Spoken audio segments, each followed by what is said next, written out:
I appreciate you being here today for this Todd Talk. We take teaching theory and turn it into teaching practice. You might hear the term creative thinker or gifted in creativity, and you might wonder how we identify those particular students. First off, I want to talk about what it's not. Sometimes we hear the word creativity and we think they're really good artistically, or they're very good at drawing and things like that. Keep in mind, that is visual performing arts, and that's a different type of identification. Creativity and creative thinking is how the student thinks. So they might be a terrible drawer, but they might come up with a really interesting idea for someone else to draw. So it doesn't mean that they're creative necessarily in the arts, they're just creative in the way that they think. When you look at a creative thinker, some characteristics that usually stand out are that one, they answer with unique possibilities. So you ask a question to the class and they're going to give you a response that's not expected. So if you ask the class what 2 plus 2 is, most kids would say 4. But one kid may say ballet, and you're thinking, well, why ballet? When you press them on that, they say, well, because it's 2-2. So that's an example of a creative response. It doesn't have to be that creative, but they're coming up with something that's a little different than would be expected or what is normal. The second thing about a creative thinker is they're usually very curious. So they're going to ask lots of questions. And these questions are not designed to challenge you. These questions are for them to understand more so. And they may actually not only ask questions, but give suggestions because they like to create. The third thing that usually a creative thinker has is this is literally the epitome of thinking outside the box. So this is a person, when you give them an assignment, they're going to approach it much differently than is typical. So this student is going to kind of look at it in a different way and maybe have different solutions than you are even expecting. So these are just a couple of qualities about creative thinkers. There are other things to consider too. So what you can see here is that they often daydream, they can be sarcastic, they are very unconventional in the way that they act and think. They brainstorm, and now they may brainstorm all sorts of ideas. It doesn't mean that they're able to produce a product because they're so creative that sometimes they can't get their thoughts focused on an end product. So this student isn't necessarily someone who is a stellar student necessarily, but they're always coming up with these unique ideas or creative ideas. And there are other things here too. They're not necessarily all of these, but they definitely would have many of these characteristics. As you can see here, there is a difference between a critical thinker and a creative thinker. And these differences are very nuanced, but some of them that you can see here is that a critical thinker usually is very convergent. They're coming up with a single answer. A creative thinker is very divergent. They're going to come up with multiple possibilities. So you might hear them say statements like, what about this? Or couldn't this happen? Or what if we did this? So those are all the possibilities that they're wondering about. Also, they are very visual as opposed to verbal.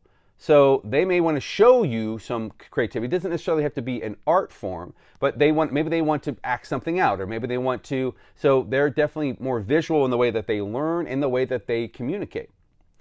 And then lastly, the critical thinker is going to say yes, but, and they're going to question why you're doing something. But they're questioning it because they're thinking about it and they're being critical of it. The creative thinker is going to go, yes, and what about this? What if we did this too? What if we did this as well? So they're going to be that yes, and. When you go to evaluate them, you're going to evaluate them on a scale of 1 to 9. A 9 being they are definitely this. They are the epitome of this.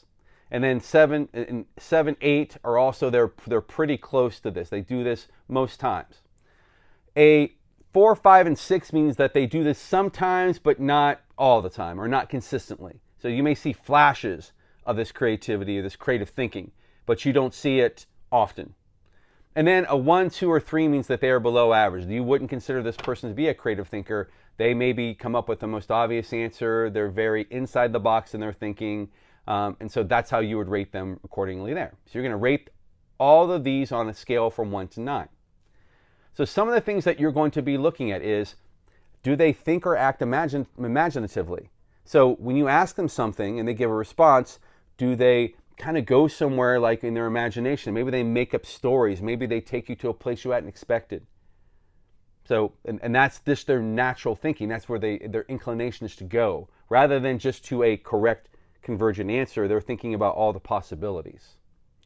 Another one is when you ask them to do something like being in science or social studies, they're not just following the directions. They want to be a scientist. They want to create. They want to be explorer. They want to go places that maybe people aren't expecting to go or haven't been.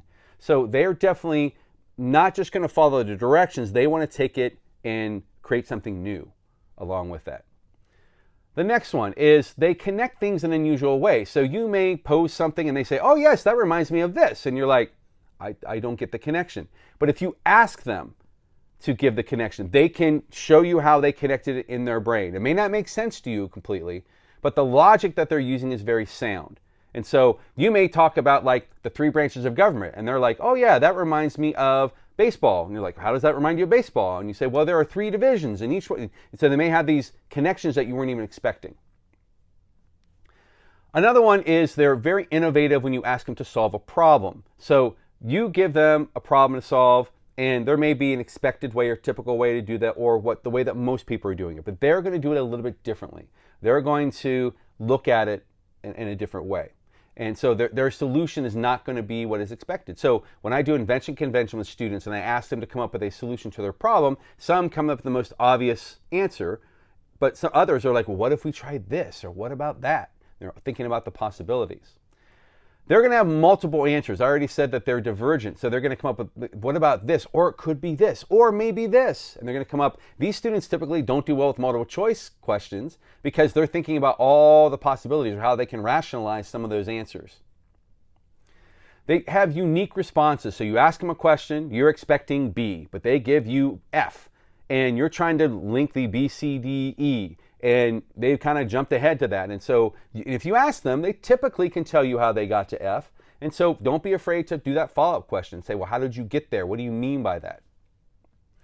They like to create. So again, this may be in writing, this may be in art, maybe in a lot of things, but they're going to create something. If you give them the chance to be creative in their thinking, they're going to take it to all sorts of different places and all sorts of places that maybe wasn't required of the assignment, but they're going to take it there because they find that interesting and they just like to create in general. The next one is they play with ideas. So if you give them an idea, they're not just going to take it as it is. They're going to take things out, put things in, do what if scenarios, things of that nature. And then, of course, they're going to have original ideas. So when you're asking students for ideas, they are definitely thinking of something a little different than is typical. So if you're asking students to write something, and most people are going to tell you a straightforward story, but this person kind of goes all over the place and approaches it from a different way, may even tell the story backwards, or they're just thinking about original way to be creative, an original way to express their thinking. So those are all of the ways that you can think about that. Some other things to consider is that they might create things. They do create, some may create some things like skits or songs or poems to kind of express their creativity. And they're willing to take risks with this creativity. So what I mean by that is they'll come up with something creative and then they'll go for it. Even though it doesn't seem like it can be done, they'll give it a try. And they'll often fail, but they're willing to give it that try and learn from that and move on to the next thing. And then I typically find that these students are very humorous and very clever. They get sarcasm, they get humor that maybe other students wouldn't get. So that's another indication. So you're going to look at all of these factors and you're going to take them one by one and rate them on a scale from 1 to 9, looking at, how is the student in the classroom. Now, sometimes in the classroom they may be shy, but when you get them one-on-one, you may see a different person. So you have to take that into consideration as well. The last thing to remember is that this is not necessarily going to be the good student. This student actually may not do well because they don't follow directions, because they are always thinking of a different answer than what is expected. So keep in mind, just because they're gifted in creative thinking doesn't mean that they are academically a stellar student. We all know in gifted in general that some gifted students are just not academically strong because of other factors. But they're not necessarily going to be a good student. So remember that when you're making your evaluation of them.